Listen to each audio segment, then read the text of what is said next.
আসসালামু আলাইকুম, স্বাগতম জানাচ্ছি বরাবরের মতো আমার আজকের ভিডিওটি দেখার জন্য। তো আমার অনেক শুভাকাঙ্ক্ষীরা আছেন যারা মিষ্টি খেতে ইচ্ছে করলেও বিভিন্ন সমস্যার কারণে মিষ্টি জাতীয় জিনিসটা খেতে পারেন না।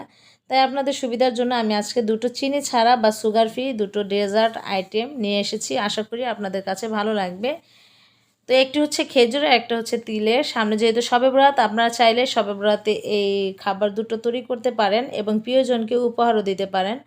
তো দেখুন, আমি প্রথমে যে তিলের নাড়ুটা নিয়ে তিলের যে মোয়া হয়, আবার নাড়ু বলা যায়। তো এটা তৈরি করার জন্য আমি এখানে তিল নিয়ে নিলাম। এখন তিলটাকে ভেজে নিব। তো আমি পরিমাপগুলো কিন্তু দেখুন পাশে সব দিয়ে দিচ্ছি, আপনারা সেটা অনুযায়ী তৈরি করে নেবেন। দিয়ে দিলাম মধুটা দিয়ে এখন আমি এটাকে ভালো করে নেড়ে চেড়ে নেব। তো এখন দেখুন, আমার তিলের নাড়ুটা তৈরি করার জন্য তিলের যে খামিরটা তৈরি করা দরকার এটা কিন্তু হয়ে গেছে, আঠালো হয়ে গেছে, লালও হয়ে গেছে, আর চামচের সাথেও কিন্তু লেগে যাচ্ছে। তো এটাকে পরীক্ষা করার জন্য আমি দেখুন একটি কাপের মধ্যে যে মেজারমেন্ট কাপ, ওটার মধ্যে পানি নিয়ে আমি একটু তিল নিয়ে নিলাম। দেখুন এটা কিন্তু সহজে জমাট হয়ে গেছে। এখন আমি এটাকে উঠিয়ে নিলাম। তো এখন এটাকে আমি নাড়ুর শেপ দিয়ে বানিয়ে নিব সবগুলো। আর এটা কিন্তু আপনাকে অবশ্যই গরম গরম অবস্থায় করতে হবে। তো এই যে দেখুন, আমি একটি শেপ করে দেখিয়ে দিচ্ছি কিভাবে আপনারা করে নেবেন। এই যে দেখুন, এটি কিন্তু বল আকৃতিতে আমি তৈরি করে নিলাম, আর কত সুন্দর হয়েছে দেখতে। তো আমি আরেকটি নাড়ু তৈরি করে দেখাচ্ছি। অনেকে আছেন হাতে গরম সহ্য করতে পারেন না, যার কারণে আপনারা করবেন কি, এরকম একটি চামচ দিয়ে সাইড থেকে উঠিয়ে নিয়ে তারপর হাতে দিয়ে এরকম করে সবগুলো মোয়া আকৃতিতে করে নেবেন। এটা কিন্তু খুবই ইজি। এই যে দেখুন, আমি এভাবে করে এখন সবগুলো মোয়া কিন্তু তৈরি করে নিয়েছি। আর এটা কিন্তু চিনির চাইতে কোনো অংশে মানে মজার কমতি নেই, খুবই ভালো আর খুবই মজার, একবার ট্রাই করে দেখবেন। তো এখন আমি চলে যাচ্ছি আমার দ্বিতীয় রেসিপিটি। তো দ্বিতীয় রেসিপিটা হচ্ছে খেজুর দিয়ে তৈরি করব। এই ডেজার্টটাকে কিন্তু অনেকেই বরফি, অনেকে হালুয়া নামে বলে, যে নামেই ডাকুক না কেন, খাওয়ার কিন্তু স্বাদের কিন্তু কমতি নেই। তো প্রথমে দেখুন, আমি এটা তৈরি করতে চলে যাচ্ছি। এর জন্য চুলায় একটি কড়াই দিয়ে নিব। এখন কড়াইয়ের মধ্যে দিয়ে দেব আমি 1 টেবিল স্পুন ঘি। ঘিটা দিলেই কিন্তু আপনার এই বরফিটা খেতে খুবই মজা লাগবে। আর যদি চান তেল দিয়েও করতে পারেন, কিন্তু তেলেটা এত টেস্ট হয় না। দিয়ে দিলাম বাদাম হাফ কাপ। বাদামটাকে আমি একটু ভেজে নিব হালকা একটু ব্রাউনিশ করে। তো এই যে দেখুন, আমার বাদামটা কিন্তু ভাজা হয়ে গেছে। এখন আমি 1.5 কাপ পরিমাণ খেজুর দেব। খেজুরগুলো কিন্তু আমি সব বিচি ছাড়িয়ে নিয়েছি। তো এখন আমি খেজুরটাকে এর সাথে মিশিয়ে একটু টেলে নেব। এখানে একটি জিনিস লক্ষ্য করুন, দেখুন আমি কিন্তু খেজুরগুলোকে কুচি কুচি করে কেটে নিয়েছেন। আপনারা চাইলে কিন্তু খেজুরের সাথে বাদামগুলোকে কুচি করে কেটে নিতে পারেন।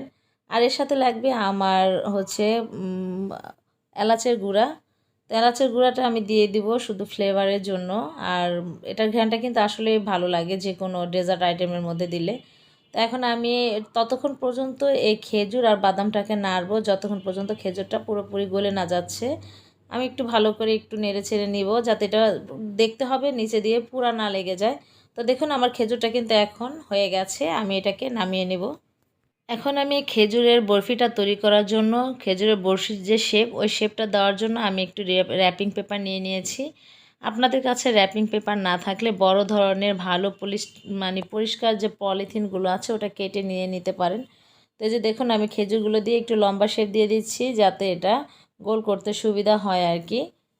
তবে একটা জিনিস লক্ষ্য রাখবেন, আপনারা র্যাপিং পেপার ছাড়া যদি শুধু পলিথিনে করতে চান তাহলে সামান্য তেল মাখিয়ে নেবেন, তা না হলে কিন্তু লেগে যাবে।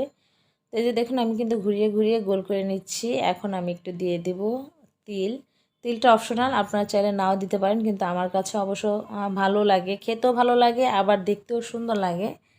তো এই যে দেখুন, আমি তিলগুলো কিভাবে ছিটিয়ে দিচ্ছি। এখন এই তিলগুলো ছিটিয়ে দিয়ে আমি আবারও ঘুরিয়ে ঘুরিয়ে রোলিং করে নিব, যাতে এটার গায়ে সম্পূর্ণভাবে তিলগুলো লেগে যায়।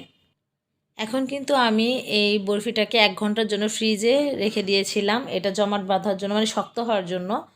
তো এখন আমি 1 ঘন্টা পরে কিন্তু এটাকে বের করে নিয়ে এসেছি।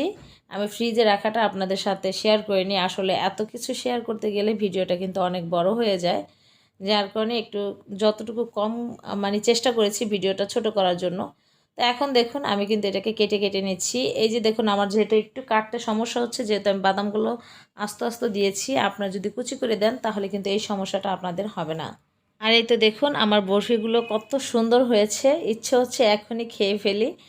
তো আপনাদেরকে দেখানোর পরে কিন্তু আসলে খেয়েছি, আপনারা না খেলে কিন্তু বুঝবেন না এই জিনিসটা কতটা মজার। তো আরেকটু কথা আমি বলতে ভুলে গিয়েছিলাম, এটা কিন্তু অবশ্যই আপনার নর্মাল ফ্রিজে রাখবেন, ডিপ ফ্রিজে কিন্তু রাখা যাবে না কখনোই। আর আমার আজকের রেসিপিটা আপনাদের কাছে কীরকম লেগেছে অবশ্যই কমেন্ট বক্সে জানাবেন। এটা কিন্তু আপনারা শবে বরাত বলেন, শবে বরাতে তো মানে কমন একটা মিষ্টি হিসেবে ব্যবহার করতেই পারবেন। আর সামনে যেহেতু রমজান আসছে, আপনারা কিন্তু রমজানের ইফতারিতেও কিন্তু এই বরফিটাকে ডেজার্ট আইটেম হিসেবে খেতে পারেন। বা খেজুর তো খাওয়া এমনিতেই সুন্নত, তো আমরা যদি খেজুরটাকে আরেকটু এইভাবে করে খাই তাহলে কিন্তু এনার্জিটা আমরা শরীরে আরও বেশি পাবো। তো সবাই ভালো থাকবেন। আসসালামু আলাইকুম সকল।